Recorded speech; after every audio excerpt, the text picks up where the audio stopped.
listening to the Hometown Losers, the St. Louis Sports Podcast, with Josh, Adam, and OJ.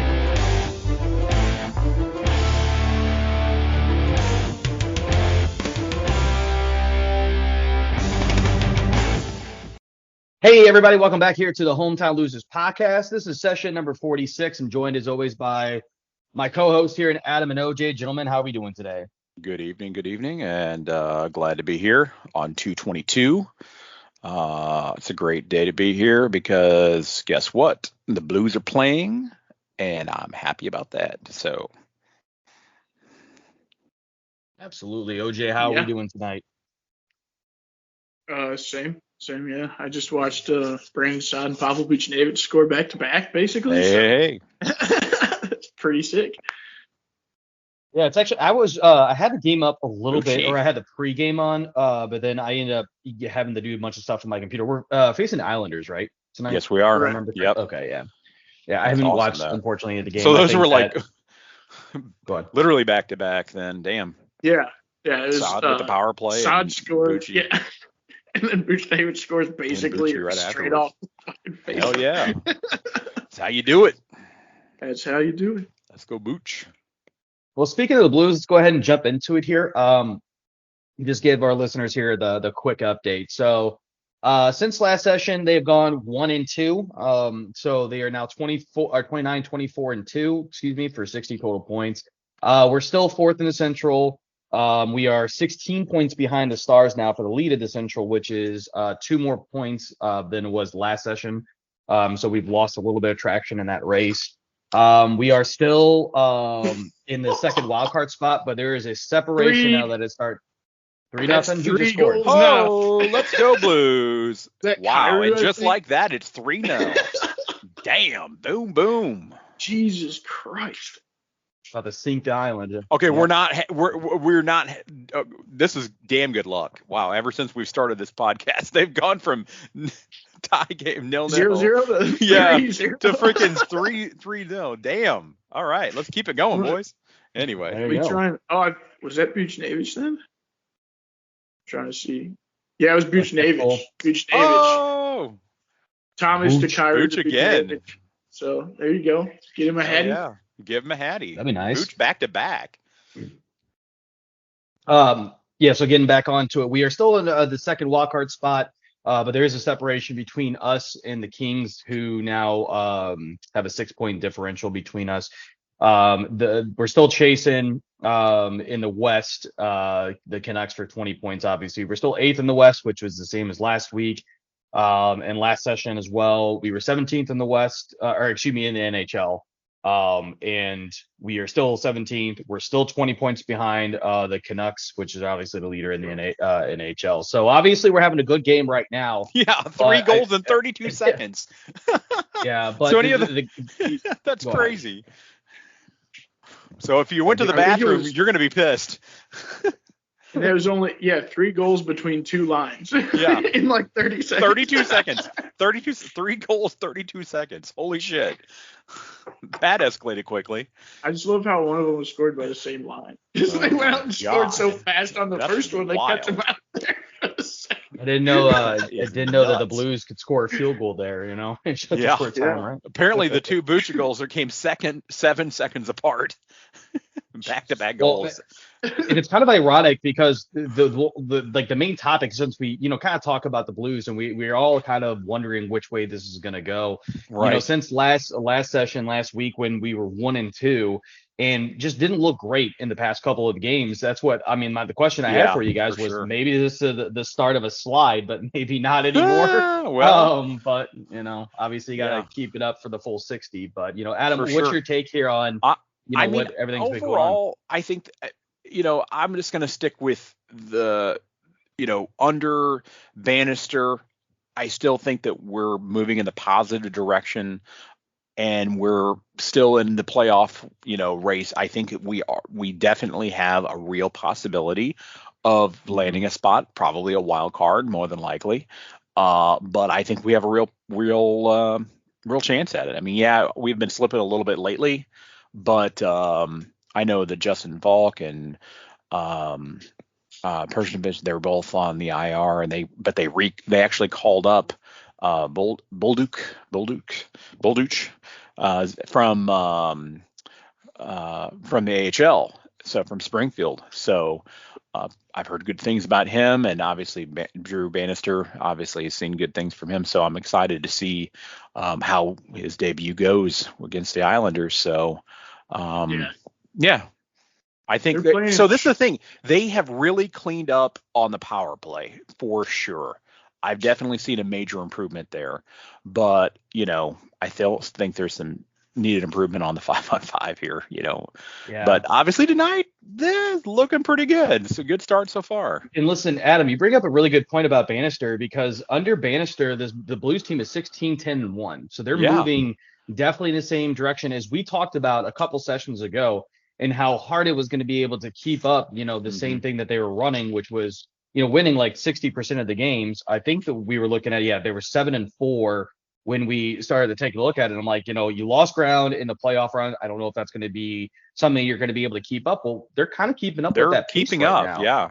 I mean, as long as they keep winning, because obviously, Trashville's knocking at their heels here a little bit. So we're technically tied on points. So obviously we got to keep winning for sure to remain in it for sure. I mean, obviously there's still decent amount of hockey left, but obviously we don't want to get behind in this.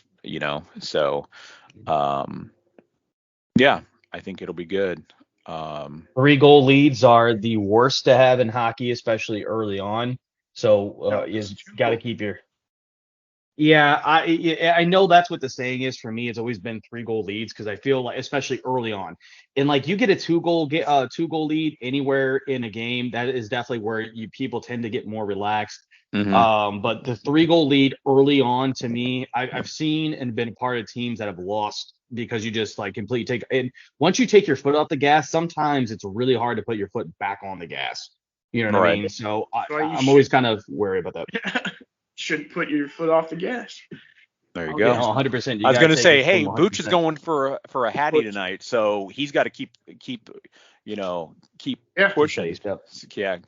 So he's one shy. So anyway, let's go.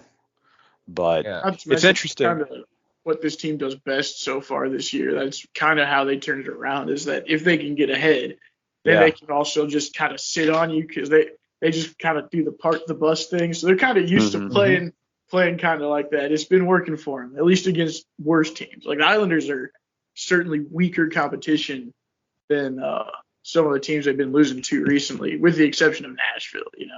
Shouldn't have lost to Nashville. But other than that, you lost to Toronto. Like that's good team. Yeah, I think the Blues may just not have the horses quite to hang with the really good teams. So I don't know. I think they're a lot closer than people think, though, because they have some prospects getting ready to come up that might be pretty good. Yeah. I don't know. Yeah, I mean, Jake Neighbors has looked phenomenal this season. He really has, honestly. Yeah. No doubt. And he's, I think, on the same line, I think, as our newbie. So they're on the second line together. So I believe they were. Yeah. Yeah, with Shen. Yep. Put a couple tough guys out there with it. OJ, what were you saying about Robert Thomas? Oh, I was gonna say he's like a superstar now, or I don't know if you could call him superstar. I think he has that good. I just don't know that he gets that publicity. But it might be the superstar on the Blues team, but not necessarily superstar in the NHL's eyes. Well, yeah, but not everybody can be Connor Bedard, right? So yes, because Robert Thomas should be, because he play for the worst fucking team, and you're like, oh, I'm a superstar. Yeah, yeah. Oh, look at me do Michigan girl. Sorry, I have to give him shit. I mean, sorry, I have to. It's like they're over there just blowing this dude, and it's like, come on now. And see, like, I'm telling you, this is what really pisses me off, is that the NHL, so NHL.com and ESPN, that was the only highlight of that game that they had. Yeah, I know. And I'm like, and they won that game. And they won that lost. Game. Like, come on, man. Like, not to mention when we were playing some other team completely, they had they had Edmonton versus Chicago coming up, and every break they had to advertise it like the Battle of the Connors coming up next. Oh my God. Go to hell. I mean, Here's our and Wednesday part night of me, Yeah. and part of It's me is a like, random game in the middle of the week or something, like, or Right. maybe it was on the it's weekend, Wednesday but it's night- just a Wednesday random night regular hockey. season game. And- There's Yeah. nothing. I'm like, and in all reality, though, I'm not going to sit here and blame him for it for sure, because I mean, obviously the NFL was doing a lot of that shit for the Travis and Taylor shit or whatever. And it's like the camera was just focused on all that crap. And it's like they're just doing their thing. And it's the same with Connor Bedard. He's like, hey, I'm just here to play. I didn't necessarily like, hey, I want to go to fucking Chicago. It's just they obviously, unfortunately, ended up with the number one seed, or or they wound up with the pick. So of course they're going for Bedard.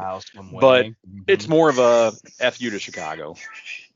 Yeah. Oh, for sure. I mean, I think the motto of the hometown losers has been "fuck Chicago." Yeah. Yeah. So, That's our number one fucking. Yeah, I think we actually had an episode Yeah. a while back about that. Oh, fuck Chicago. we like to buy a vowel. We like to buy a vowel. Exactly. I've also just heads up too. I've also been reading that speaking of Booch, apparently he's surfacing in some trade speculations. Even though he's like number 7, I think. What was I reading earlier? I think it was like he stands like number 7 on the Athletics. Yeah, on the trade board. Yeah. And anyway, I thought that was interesting. Yeah, I mean, obviously his impressive performance, especially in this game, for sure. And he's one of the best wingers out absolutely, yeah. But I guess because of the complexity of his contract and some strategic direction from us, there might be some potential market dynamics that might be influenced whether he stays or gets traded. I don't know. It'll be interesting. I disagree with that. Go on, OJ. Sorry. Well, I was going to say he's basically the best non-injured winger left out there. So, if a team really wants to add like some punch to the top of their lineup, he's probably the number one target. Right. That said, I don't think the Blues want to get rid of him because I don't think Armstrong. Yeah, I don't think Armstrong thinks this team is as far away from being back to contending as fans think also. Right. So like he probably can see some of the guys coming up and everything. So the great rebuild that everybody was thinking it was going to be maybe a little soft. We're laying a little softer. Well, yeah, a retool is supposed to be short. That's what they say they're trying to do, right? Right. So I mean, I've seen people say like, oh, they're still not going to be contending when he signs the next contract. When he's 30, 2 years from now. It's like, really? Yeah. You don't think so? I doubt that. Like, I kind of have a feeling they will be. But, because, I mean, you're going to have some defenseman contracts come off the book by then. You'll be able to shake the team up, really get into that defensive core then. So, I'm pretty positive about it. And I guess it's the optimistic outlook. You want to keep Buchnevich on your team because for sure, whatever you I get agree. back for him is probably not going to be as good as Pavel Buchnevich. Unless you can get some sort of hockey trade. Now, if you could get some sort of hockey trade for like a Pavel Buchnevich caliber defenseman, that's the only thing I would trade him for because I think he's a stud, not just because he can score, but like I see him dive to break plays up and that stuff all the time. Like he's just an all around good hockey player.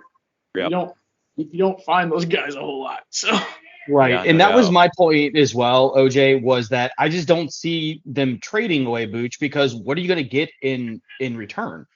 I don't think there's anything out there right now that's going to excite you because it's not like one piece is always going to put this team into the Western Conference Finals and into the Stanley Cup contender, to conversation. That it's not there, right? I mean, you could literally, it would obviously never happen, but okay, Edmonton wants to trade away Connor McDavid for Buchnevich straight up, right? Obviously, you would take that deal in a heartbeat, but that is like Connor McDavid's not going to transfer this team overnight into we're going to get into the Stanley Cup final, right? And that's not even realistic anyways, right? So of course not. I'm just using those. Yeah, I get it. If there's some phenomenal trade or whatever that's just like the offer is it's impossible to refuse or whatever, you can't turn it down. Well, but at the same time, but it's not going to change anything. Like where the team's at right now. That one move is not. Yeah, you're right. The only reason why you would do it is, I was just going to say real quick. The only reason why you would do it is, if it makes sense as far as,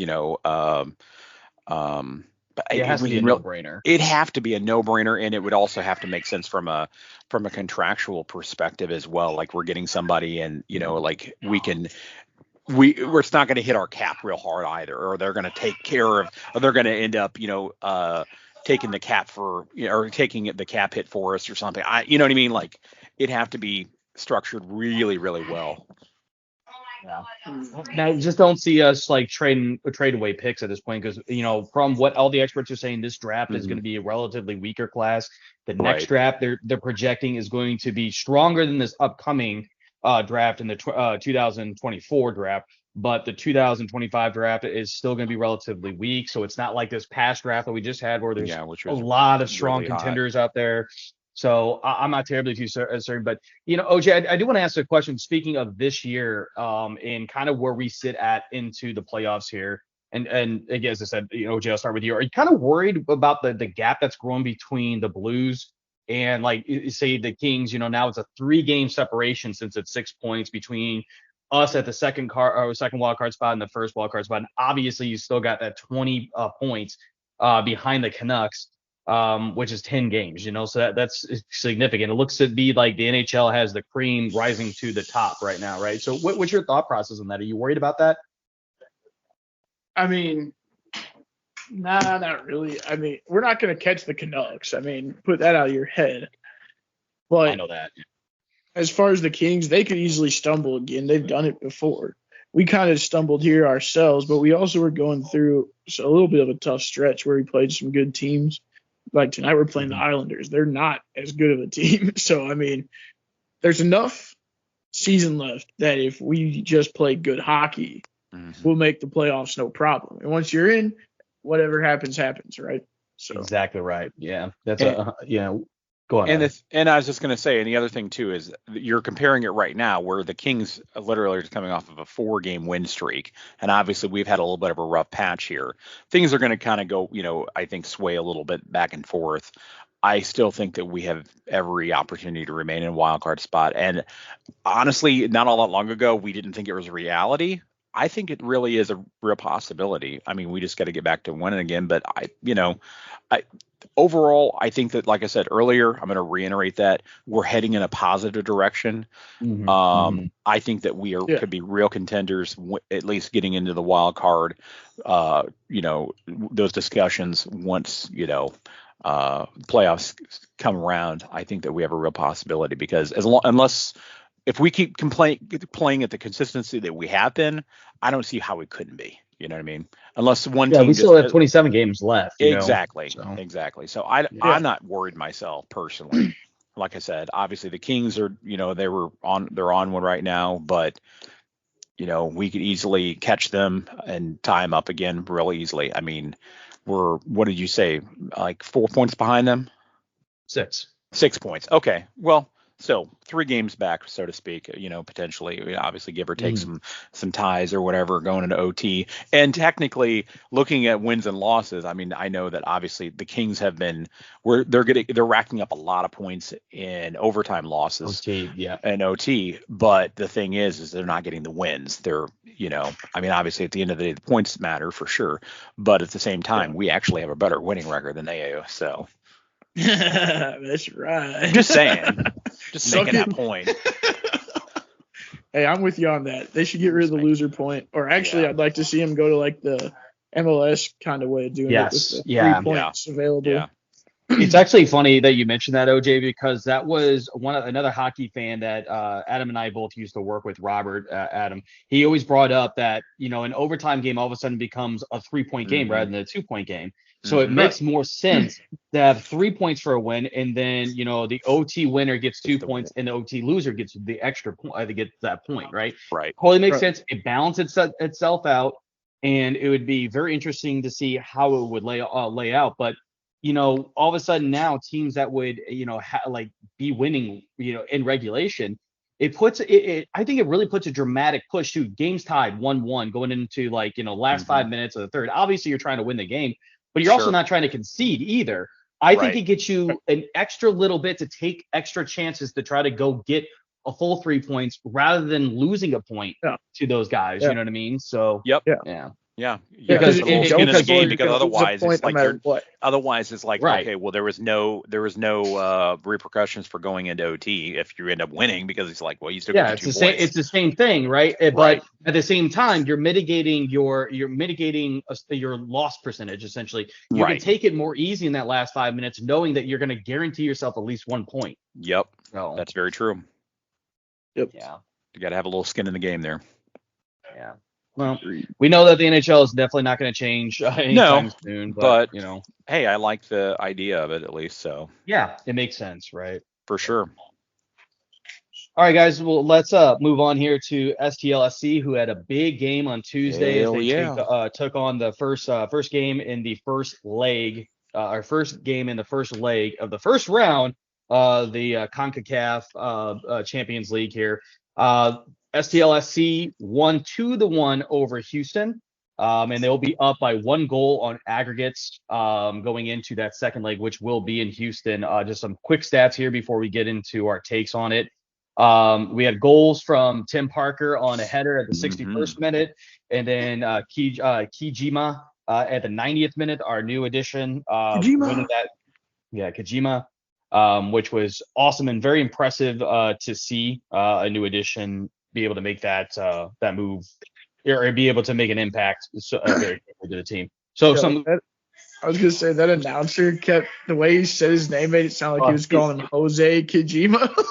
Yeah, Kojima. Yeah, that's what I heard too. Hispanic parent too. And then I said, it's Jose. Yeah. Dude, honestly, it's like half the time, because I watched the highlights, but like half the time it was kind of hard to understand the guy because he was just speaking with such a Hispanic inflection in his voice. Nothing against him, but it was just like, okay, I think I understand what you said there. And then he starts speaking fast. You're like, okay, I'm lost. Like, I just gotta watch the ball at this point. I didn't think he was too bad, honestly. No, he wasn't. He was did have to do the whole thing himself. Yeah. That's pretty rough. He was entertaining. He was entertaining. So like, I do have to say the production quality was bullshit. Like Fox didn't. They could have produced that better, but I guess it's on FS2, so like I guess they figure who cares, right? Right. Everything else care. Go to Apple or whatever going forward. So, well, I mean, obviously outside of the CONCACAF, but whenever they get back to it, so they're going to have their own crap now. Yeah. Exclusively. So getting to some statistics of the games, it was 6-2 in shots in favor of City, 15-6 in shot attempts in favor of City, 8-13, excuse me, with more fouls going, or 8-13 in fouls with more fouls on Houston. Houston had 3 yellow cards. We had 0. We had 6-3 in the corner department with the advantage there. They did have an advantage in the saves. Their keeper was pretty stellar. He had 4 saves, and we only had the 1. So let me just ask you in here, OJ, I'll start with you on this side of things. Was there any need, like, do you have any concerns or surprises after the game that you saw on Tuesday, or anything that kind of reaches out or like kind of speaks to you? Yeah, I mean, so first of all, the player I noticed the most on City, or I guess the one that stood out to me the most in a surprising way, I guess I shouldn't even say surprising. He's one of the guys we didn't know exactly what to expect from him. Tomas Totland. Like, I don't think he had a goal or an assist or anything, but he did. He made some really slick plays with a lot of pressure on him, like opponents all around him in our own end. High pressure situation. He made some really nice plays to get the ball to a teammate and alleviate that pressure and work it upfield. And like, whereas if he had allowed himself to be stripped of the ball or something, it would have created a really dangerous chance the other way. So I think that it might get to the point when teams get enough video, they might just stop trying to attack that side of the field too much, because he looks like he's going to shut a lot of stuff down. But which is what you need. Yeah, it's just a shame he's not a center back, because that's really my concern for us is how many times I hate it. We always get burned on those lob passes over our back line. And like, I know we keep them high up because we like to do the high press, but that means we need some people back there that know how to play that. Like, they either need to be really smart about how they play, or they need to be burners. Like, they need to be able to get back quick. And that's where almost all of Houston's most dangerous chances came from, was in transition.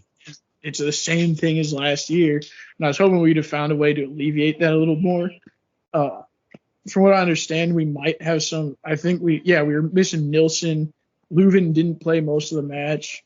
But yeah, when we put Nilsson back in, that might actually help things a lot. So hopefully he's in good shape, because I think he would replace Yarrow, who was kind of the guy that was getting taken advantage of a little bit the most. Yeah, a lot. Mm-hmm. Yeah, so he's really more of a guy you should bring on for like the last 35 minutes or something, and not your starter. But yeah, some of that, it has the advantage of having, fresh legs compared to, exactly. Strikers that are trying to run against them and stuff like that. I agree with that, analysis for sure. Yeah. So. Adam, what was your takeaway on the win? So for me, while the win, of course, against Houston, at least the first of two games, that did get us off to a positive start, which is exciting. But I think, for me, the match really laid bare our Achilles heel, and that was finishing for sure. I mean, obviously, if it wasn't for Parker's, 90th minute goal there, we would have wound up, with a tie there. And so at least going into the second game, we're going to have the aggregate, basically we'll be up a goal, thankfully. But for me, really, it's one thing to create chances, but I've been noticing converting them is really what wins games. And I know that our coach was pointing that out and saying, hey, we had a lot of missed opportunities, but I will say it does seem that our defense is definitely stepping up, and contributing in that way, at least contributing goals and whatnot. And the team shows a lot of great spirit, determination overall. But I think really for looking forward to the season as a whole, I think that our forwards definitely need to find their scoring, opportunities and figure that out very quickly. And OJ, you mentioned a couple injuries. And for us, it's going to be critical to get some rest for the team, and so that way they can get back in there. Yeah, let me tell you real quick. I think in the case of one of them, I think it's just a green card issue. Was it? Yeah. The Dyer guy, Deer. Yeah, Dyer, and then him, I think it was something different. I think he's still getting acclimated or something, because I think he signed. And then Indiana Vasilev he's dealing with a wrist fracture, I think. So yeah, but he's expected to be coming back though. I'm reading and continue playing with a brace eventually. So he played with it a little bit without it this last. Yeah. So, but yeah, looking at it from a fan's perspective, I would say there's definitely potential there. But I just think it's going to take some fine tuning in those final moments, So they just need to step it up. So hopefully, because Houston's not, they have been obviously a pretty crappy team, so we shouldn't struggle very much against Houston. So I think in that match, we definitely saw some struggle there. But then again, it's a fresh season, so to speak, or fresh off our last season, I should say. So, we got to kick the rust off a little bit. But I think that overall I'm feeling positive still. Yeah. For me, I think that a lot of it comes into staying within our game. So if you look at it, right, Houston possessed the ball 60% of the time, but they only had 6 shot attempts and 2 of them on net, right? That's positive. That's what you want. However, look at their fouls, 13 to our 8, 3 yellows against, they're obviously getting frustrated, but they were trying to play very physical against us. And my whole thing is we can't play that way, because we're going to end up getting burnt, especially in the back line. If you're trying to be too aggressive through the middle of the field by trying to, go in with an extra slide tackle or trying to be like aggressive and like retaliate, so to speak, I think you're going to end up getting burnt. We just need to be able to play, city soccer and be able to go out there and play the way that we want to play. We're very good on the counter. We can put pressure on. We are very organized when we are in those situations and when the other team is scrambling. I mean, that's what we need, right? I don't feel that if we deviate from that, I just feel like we're going to have a really bad time. You know what I mean? Yeah, I mean, I actually kind of like I think they mixed it up a little bit at least, which I know they did it last year. Like sometimes they'll start to use few different formations. I'd like to see that a little bit, but I think right now they're going to keep it pretty basic. I mean, you get into the swing of things. They got some new guys that need to get acclimated and all that, and they can work some of that other stuff in later.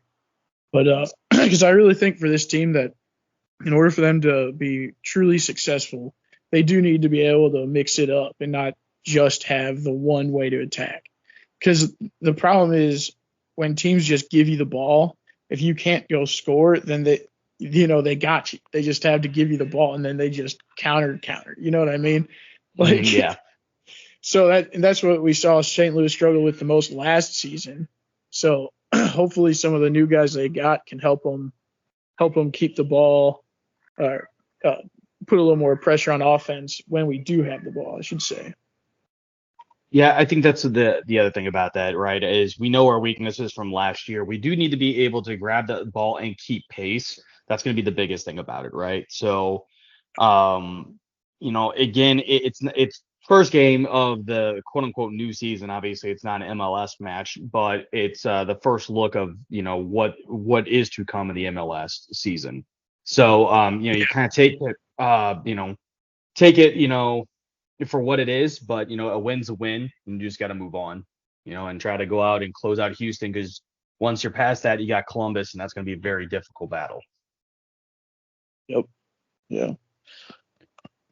All right, guys. Well, let's head here to our mailbag as we got some more questions from our listeners, and let's go ahead and get to some of these. So, question 1 here is from Matt. What are our thoughts on a 14-team CFP, so college football playoff, is they're now talking about expanding it from 12 teams to 14 teams. They're literally having meetings this week about it. Is this better than the 12 format? OJ, I'll start with you here. What's your thoughts out here on the 14-team CFP? I mean, I think they ought to have. I guess I think they could wait to start talking about that till they see exactly how the 12 team works out.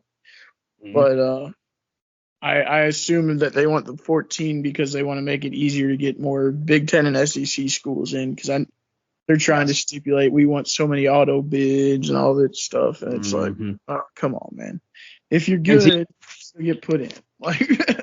And that was my whole thing about it as well. I mean, I think it's crap, because really the two drivers of this are the SEC and the Big Ten trying to get extra bites of the apple. We already know that if you look at it from this past year, you would have 4 SEC teams in, 5 if you include Texas. You know what I mean? Yeah. So come on now, enough's enough with this stuff. You're not gonna dominate half the field, and I think that there was already so much confusion about the 5+7 because they had to deviate from the 6+6, because for anybody that does not know, what I mean by that is 5 conference champions plus 7 to the top other non-champion champion teams.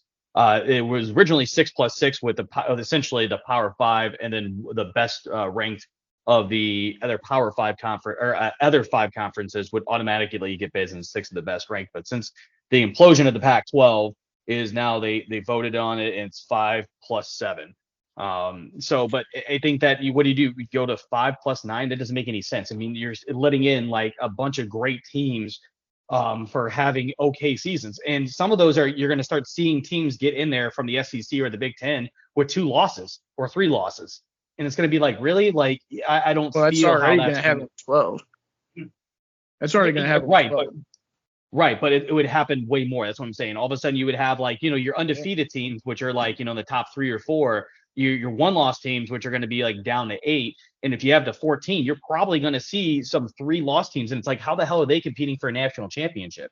You know what I mean? So it is what it is. But yeah. I disagree with it completely, especially to your point, OJ. You don't even know what you have with 12 yet. We don't know if this format's going to work or not. I mean, they could play it this year, and it could be a complete disaster. And where things are not balanced, or there's not enough response from the fans, whatever have you. So then why expand it to 14 if the 12 won't work? You know what I mean? So right. And I mean, you also got to. I mean, these are still technically college students as well, so.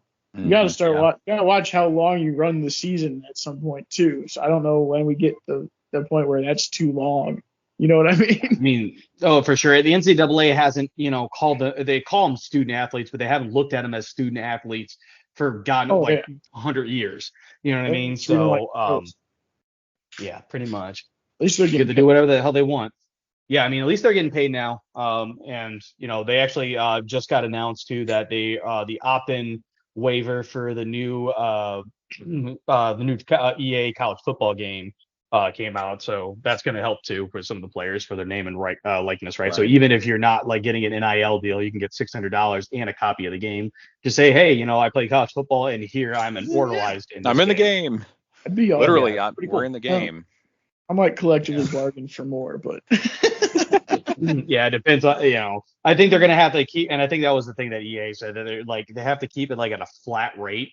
You know what I mean? Yeah. Because if not, you're gonna have your Bo Nixes and your Jalen Daniels and your Caleb Williams. They're gonna be like, oh, give me $1 million to be a part of this game. You know what I mean? I wonder how much it would be worth it to them, really, because they made it so many years without the players' name or image or likeness, right? So.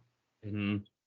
Yeah, but I think $600 for all the football players that are in college football, that's a lot, man. Yeah, oh, yeah, so, I know. That's what I'm saying. If I was the players, if I'm trying to maximize my value, I'd have to figure how much is this really worth to them.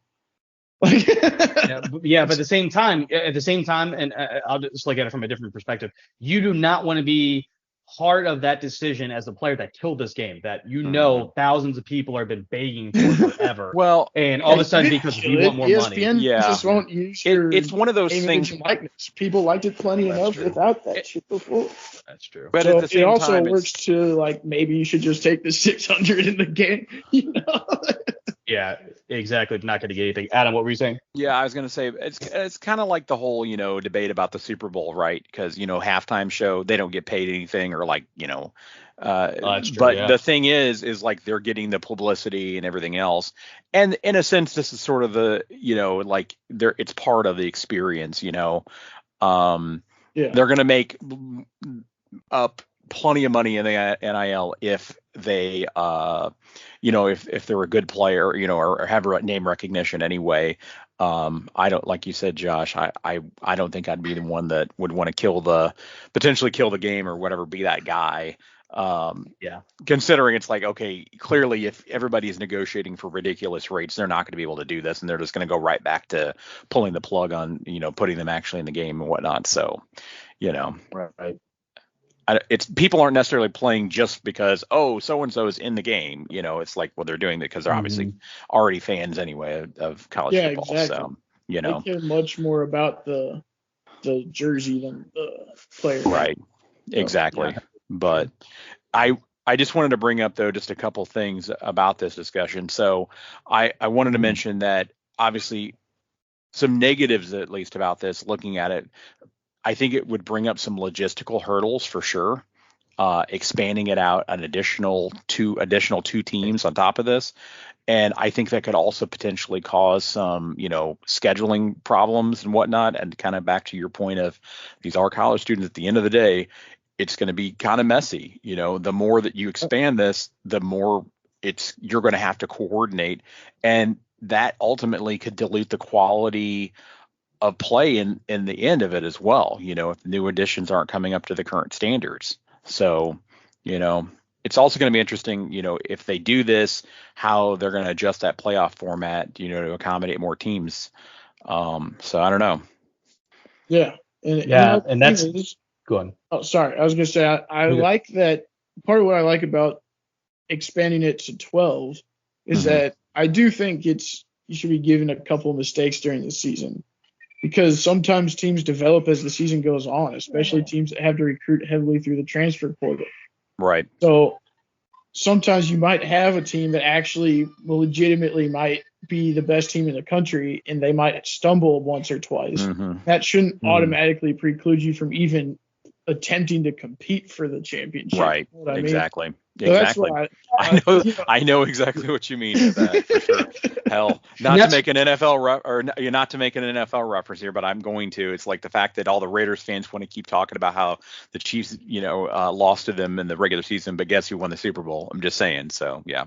Yeah. So yeah, had exactly. some shit games, but hey, we ended up winning it all. So and they should have that same kind of right. It's like, hey, they're still a better team, even though they stumbled through a couple of games.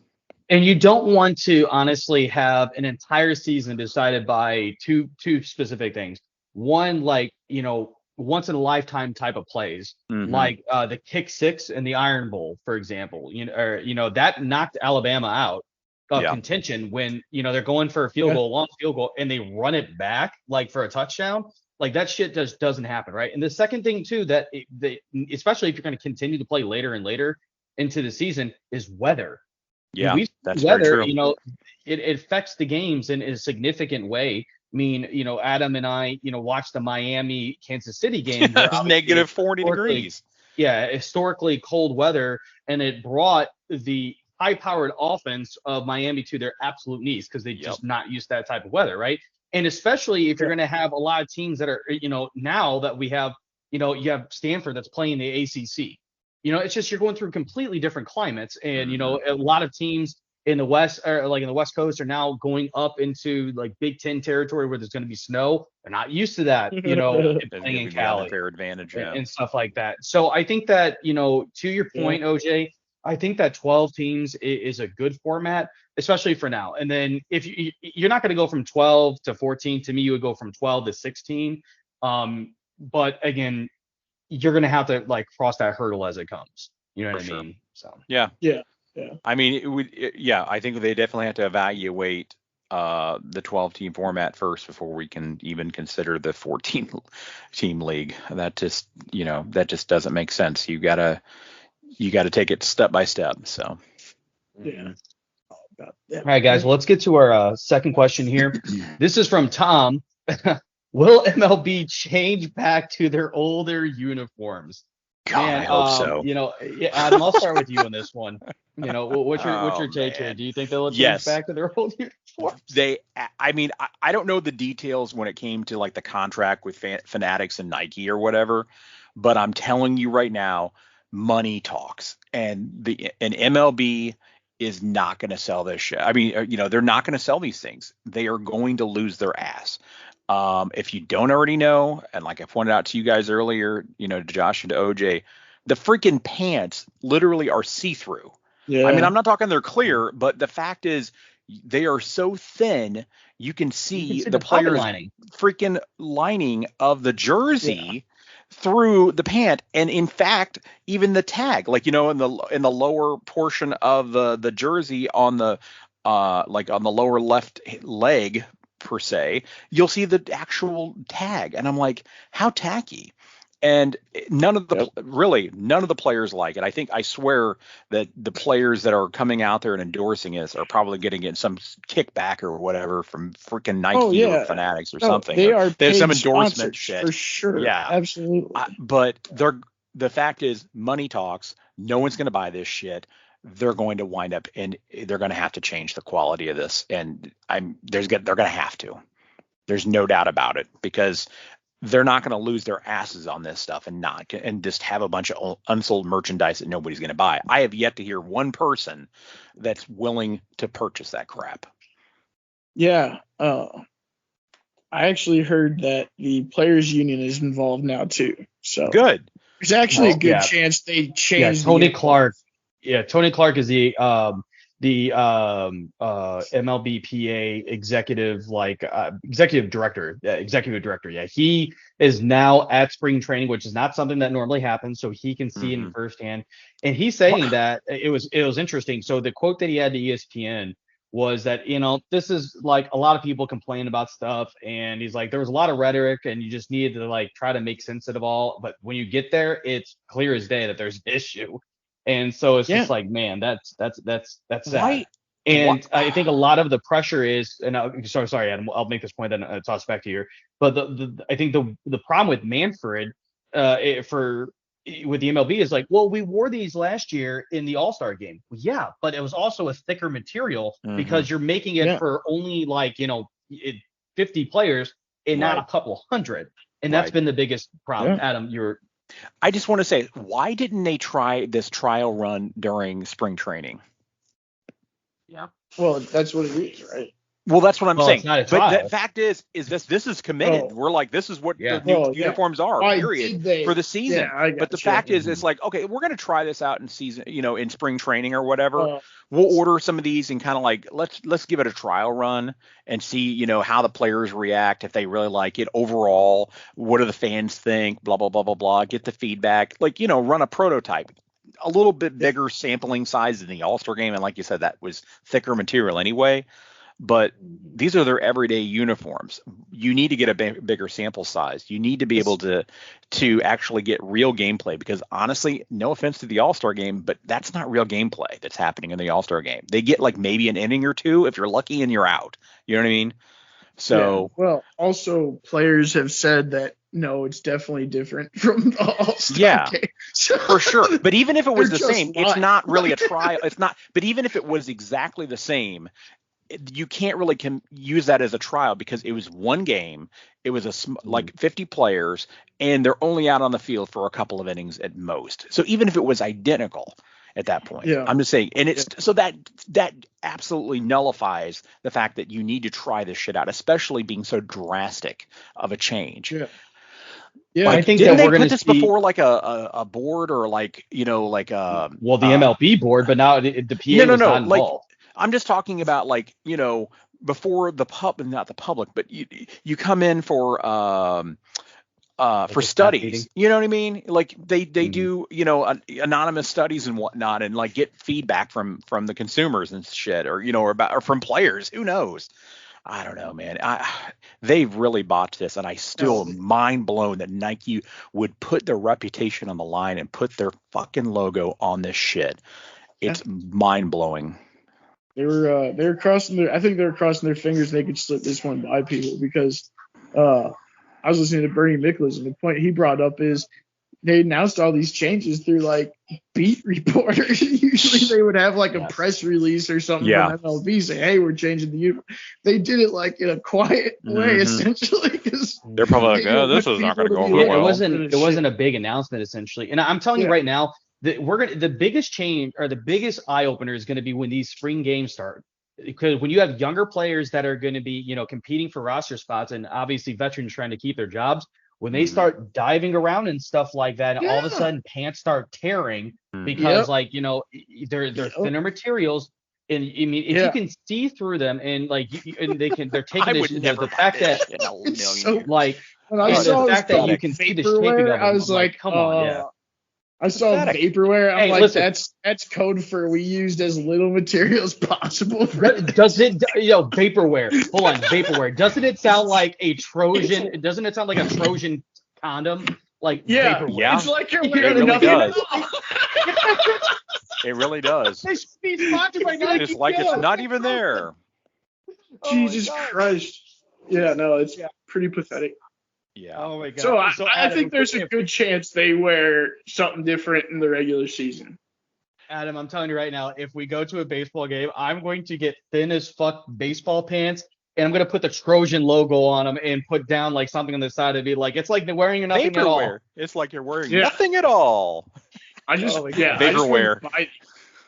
I would just buy a jersey from last year if you can find them, because like. Oh no, I'm talking about I'll just buy cheap baseball pants. Yeah, that's what I was getting at. I'm not gonna go buy their pants. Bullshit. Yeah. Well, they're even thinner, and everything on them are stickers anyway. Yeah, the pants that I can get from Amazon are thicker. They're gonna be better. The ones that they're selling, AliExpress.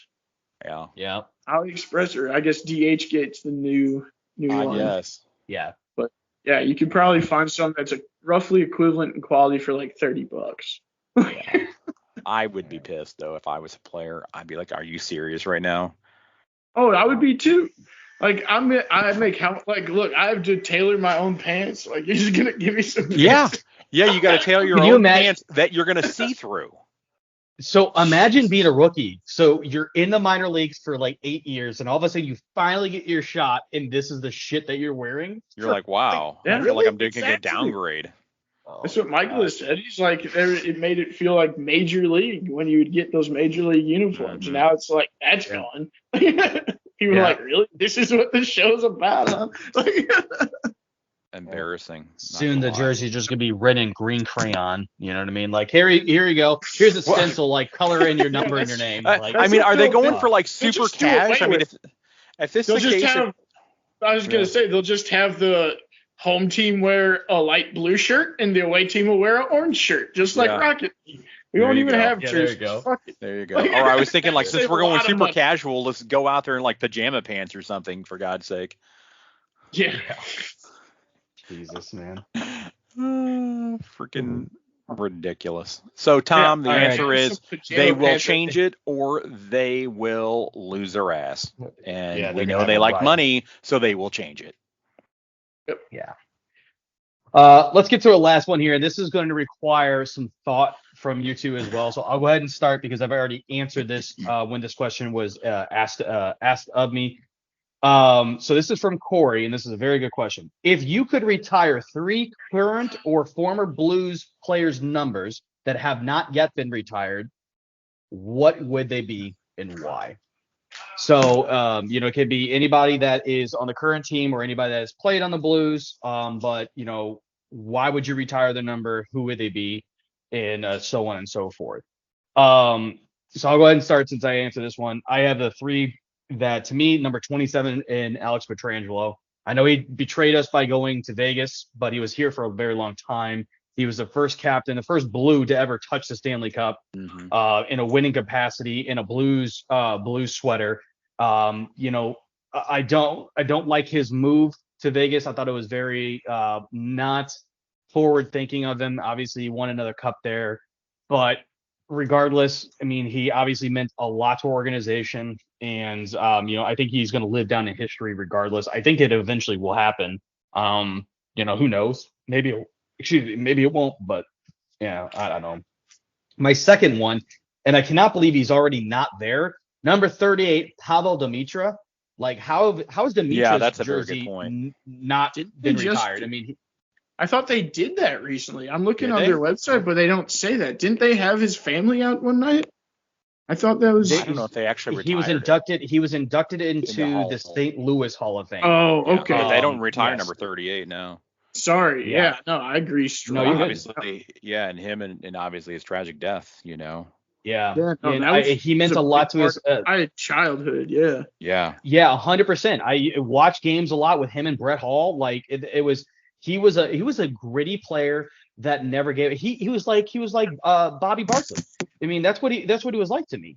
Or Bobby Yeah. Plager. I said Barkley, my bad, but you know what I mean. Plager. Right. He just reminded me of that player that had the grit. You know what I mean? The determination. I'm gonna bowl over you if you have to. I'm gonna score, or I'm gonna do whatever I have to win this game for my team. I loved watching Pavel Demitra play. So I'm surprised that he's not there. Maybe eventually will happen. And the other one, the last one that I have, Mike Leote. Like Leote, like really? How is he not in? I mean, he was one of the best goaltenders. Actually, still holds a bunch of records for us as a goaltender. He is, I believe, I know he's in the St. Louis Hall of Fame. I think he's an actual NHL Hall of Famer. Why has his jersey not been retired? Why is the number 1 not up in the rafters, right? Yeah. I think that's very interesting. But those are my 3. It took me a while to kind of figure that. I try to get off of bias, like of TJ Oshie. I mean, that's not going to happen. As much as he means to me. Tarasenko, I thought was also I was thinking Tarasenko, yeah. Yeah, and I'm just kind of throwing some names out there, like There's kind a of few like names mentioned. I can come Obviously, to an mind. easy one could be Gretzky, but yeah, but technically he didn't Gretzky- really, not really for me, because the fact is he wasn't really here, very long. Well, here's so. the thing about it. Technically, Gretzky's number has been retired across all. That's true. It's like Jackie Robinson, right? Yeah, His number's been retired across all NHL teams because of his impact on the game. Period. Right. So he's not going to have his jersey up in the rafters, but it's in Obviously nobody's every gonna wear it. freaking building. Yeah, exactly. For sure. Yeah, so you named So- it, definitely a few good names for sure. that I would definitely consider. What about you, Adam? I think there could be a few others like that just kind of popped in my head, like Keith Kachuk potentially. I think he might be a possibility. He obviously had a significant impact, whenever he was here at the Blues. Obviously known for his physical play, goal scoring ability. He was definitely I think, key figure in our offense, and he was a leader on and off the ice. So, trying to think who else. Maybe you mentioned obviously Tarasenko. I was thinking about him. You already mentioned Petro. Maybe David Backes. I don't know, just because he was our captain for a while, and he was obviously another leader on or off the ice for sure.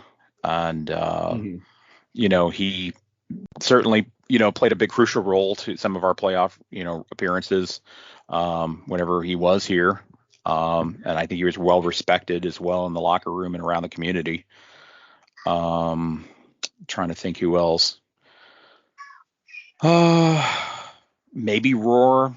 I don't know. I mean, he definitely played an integral part in our team. Obviously in 2019 for sure, and obviously serving shortly there for our captain for a while as well. But, he definitely made a significant contribution, both offensively, defensively overall, so those are just a few that kind of come to mind. I'd have to really think about it, but those are the I know that's why I started. It's a very hard one to narrow down. Yeah, those are just like three people I can just like name off the top of my head that you haven't already named. Right. No, I'm with you. OJ, what about you? So I want to go Dimitra, then probably Backes. I'd say, see, it's hard without having time to actually like look at all their numbers. Right. It's hard to really make a call, but this is just kind of my impressions. I feel like Steen played a pretty big role for a long time. He was on my short list too. It was a part of his selflessness that helped us win the cup as well. I mean, he's more than happy to play a fourth line role, and a lot of other players might have refused to do that. And I mean, he wore the note on his chest proudly.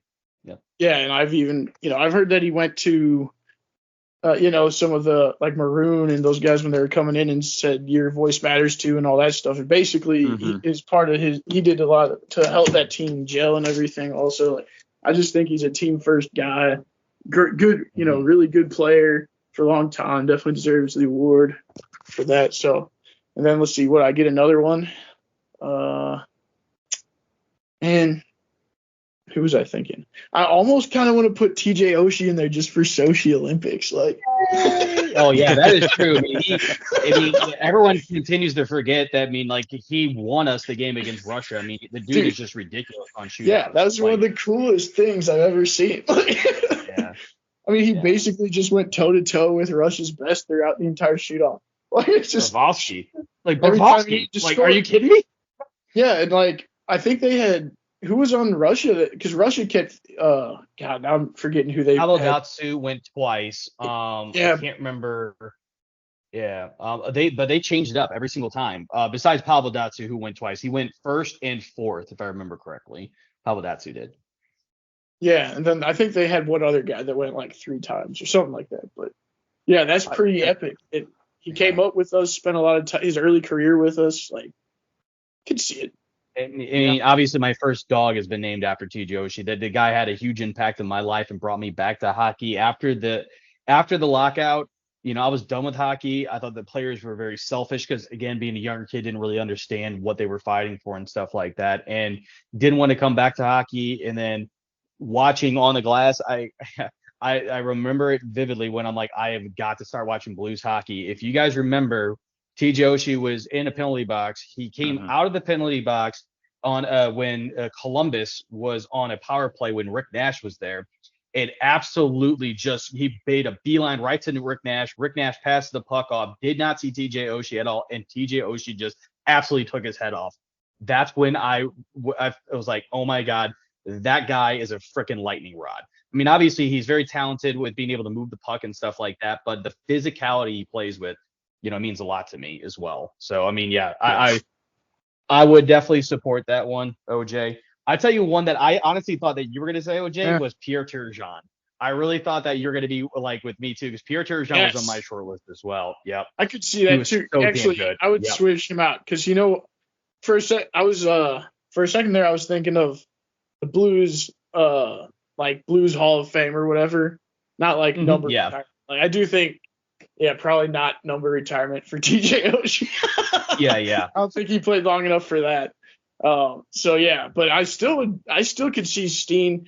Honestly, I'd really have to do a lot more research because I think a lot of the guys we named probably wouldn't fit with what it looks like some of the standards are. Of course. I'm trying to think. I'm coming up with a couple more names. I've been kind of doing a little digging here. Another name that pops into my mind, Barrett Jackman.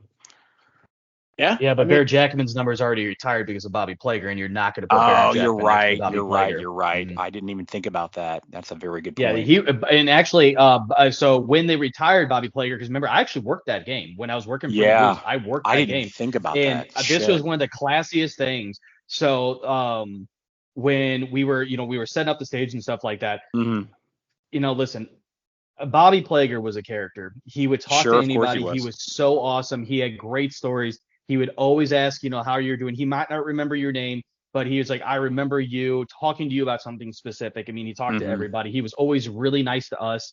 Most of the players were really nice. Barrett Jackman, I hate to say, was kind of a dick. Like even when I was a fan, he was kind of a dick. But regardless, like he was, anyways. But we were setting up, everything or whatever. And Bobby obviously, is already emotional about to walk on the ice, and someone from my team asked him, how you doing? What do you think of the honor and stuff? He's like, oh, it's a great honor or whatever. And then he kept looking over and he's like, where's Barrett? Where's Barrett? Where's Barrett? And so we didn't know that he was talking about Jackman or whatever, because he was not originally supposed to be there. Barrett Jackman was not originally supposed to be there. Bobby Plager said that the last person that wore that jersey was Barrett Jackman. So he needed to have Barrett Jackman's blessing to have that number retired. Yeah. What a straight class act move. Wow. You know what I mean? Like, come on, that's awesome. That's just it was the coolest thing. That is cool for sure.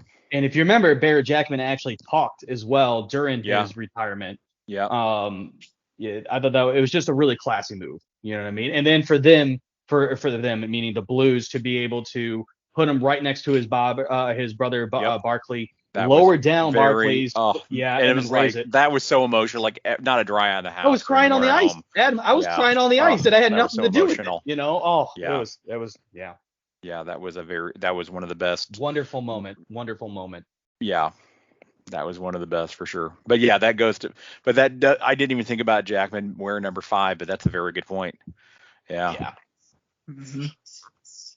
Yeah, and that's the thing is, like, we could talk about this stuff all day, because to your point, OJ, it comes to some of these players like OJ or TJ Oshie means a lot to me, but does he statistically gonna be able to be like someone that you retire the number of? I mean, like they don't do it in hockey, but like it's like what they do in football, where they have like the circle of honor, where they have their name up there or whatever, not retiring their number, but retiring like the name. Yeah, they're honored and stuff like that. The ring of honor.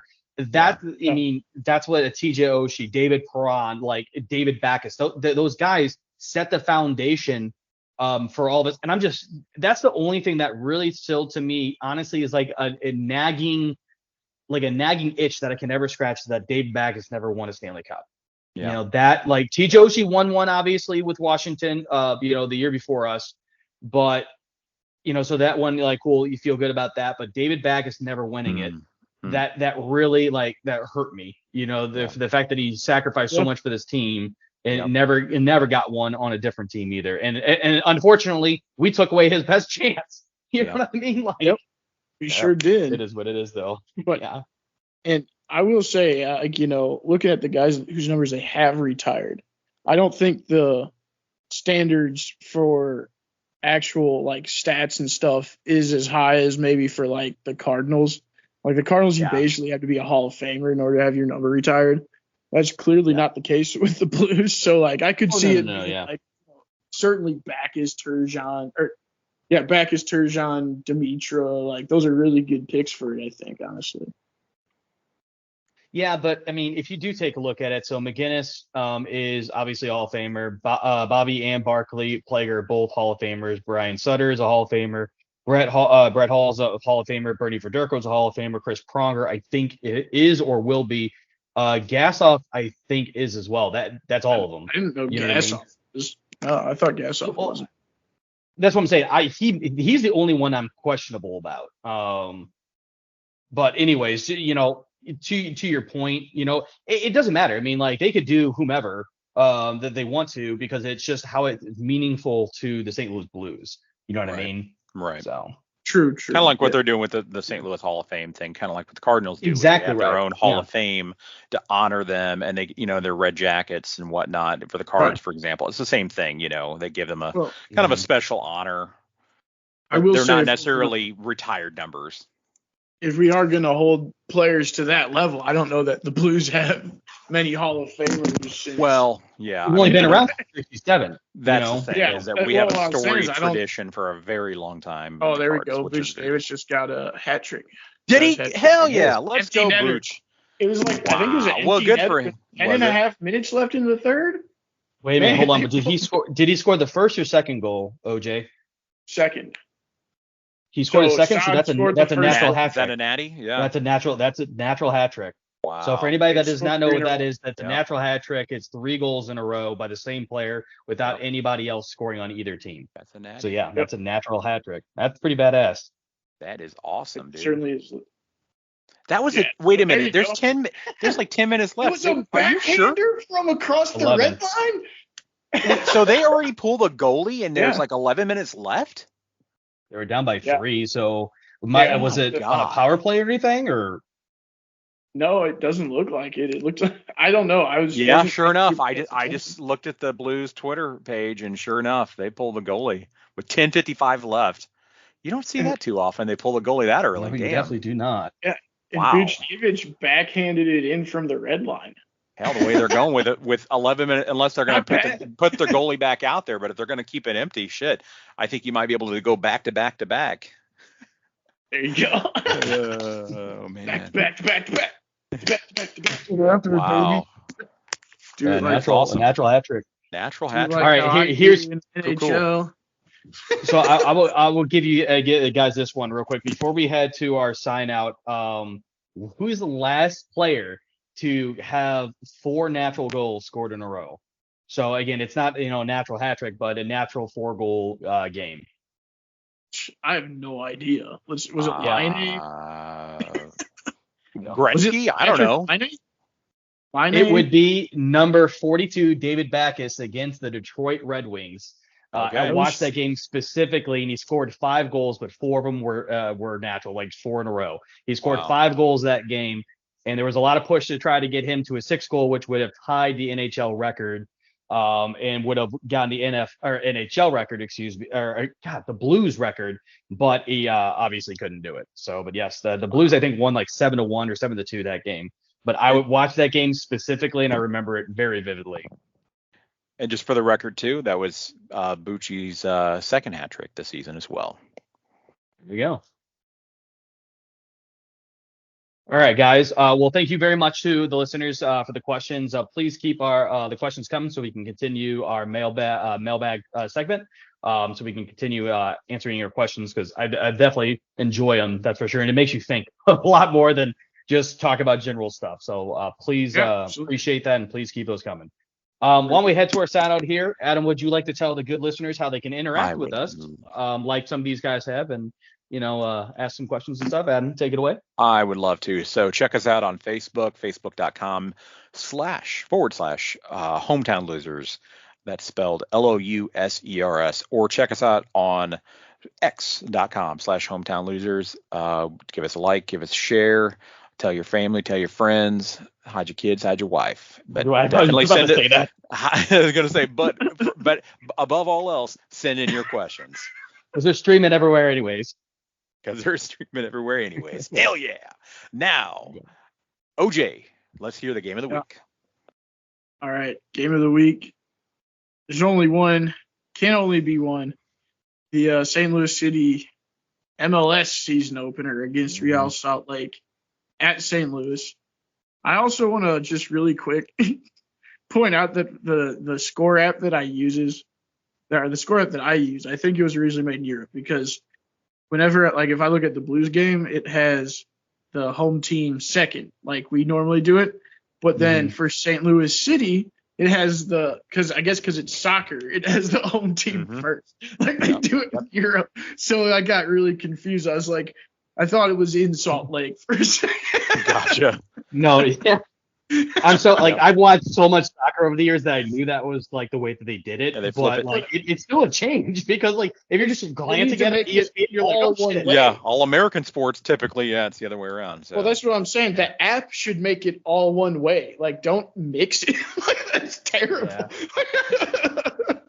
But anyway, so yeah, that's your game of the week, 7:30 on Saturday. St. Louis versus Real Salt Lake. Sounds great. Well, thank you so much for that, OJ. Now let's throw it over to Josh for the final whistle. Sports Blast. There we go. Oh, I forgot it. You want to re-record that part or no? Yeah, re-record that. All right, that's fine. So go ahead, Adam. All right, He forgot his line. I should have said Yeah. line. I was like, just oh, to fuck shit. with him.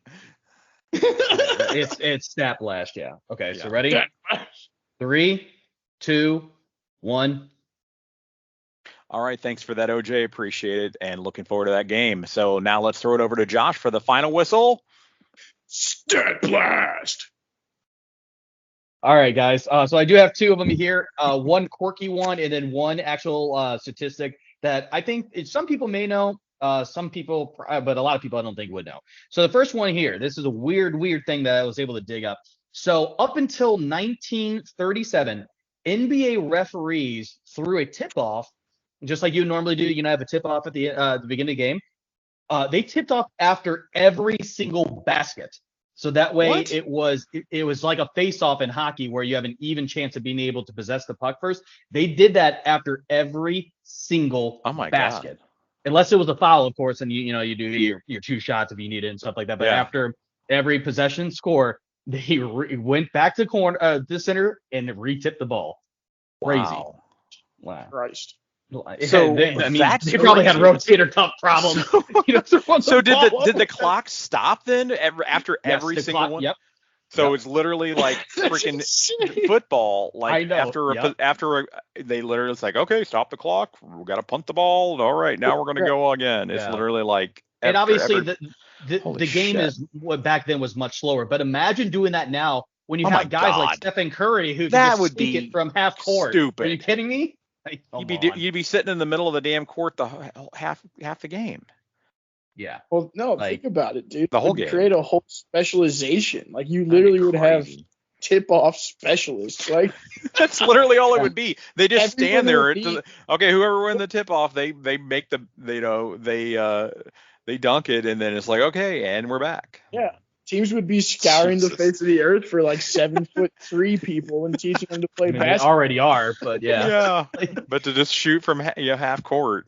I mean, you would like have to have one. That would be a very weird sport. I'm not gonna lie. If you couldn't have like what they do, like have the hybrid centers, like they do. Like I think for the Golden State Warriors, I think Draymond Green like acts as their center a lot, and I think he's only like 6'7", right, which is pretty small for like a center. Like Anthony Davis is I think 7'1" or 7'2". You know what I mean? So like that's interesting. Yeah. Very interesting stat. Yeah. All right, so the second one I have here, this one's an actual statistical thing, right? So we all know Hank Aaron, right? Hank Aaron, the home run king, what I believe to be the true home run king. But anyways, fully agreed. So this was one that most people probably do know if they pay attention to the stats. So obviously he had a career home runs of 755.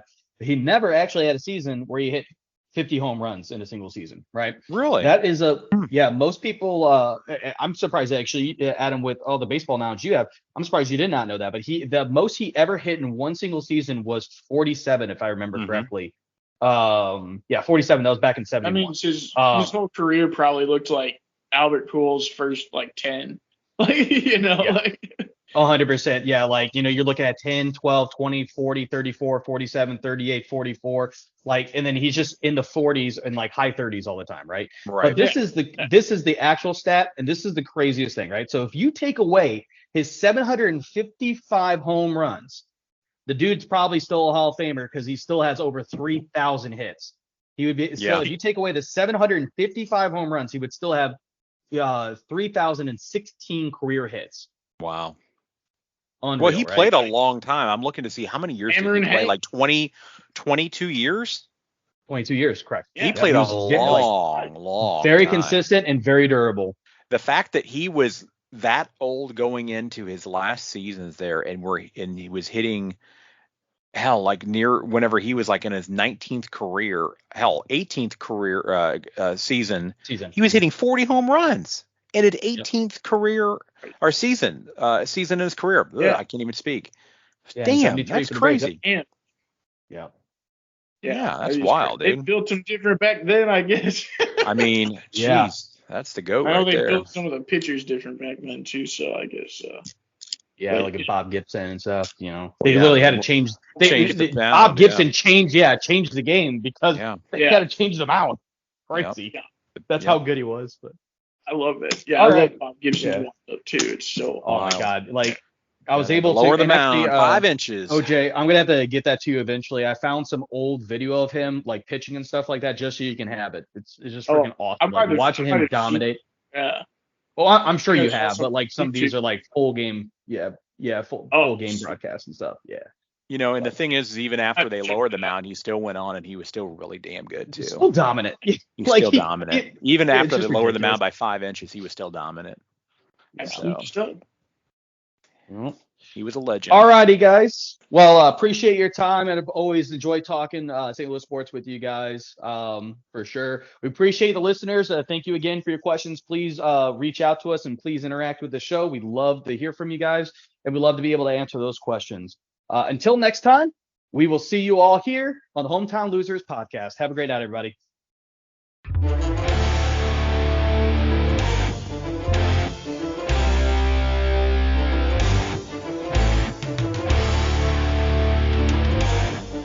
Hey, this is Josh. Thanks for checking out and tuning in to the Hometown Losers podcast.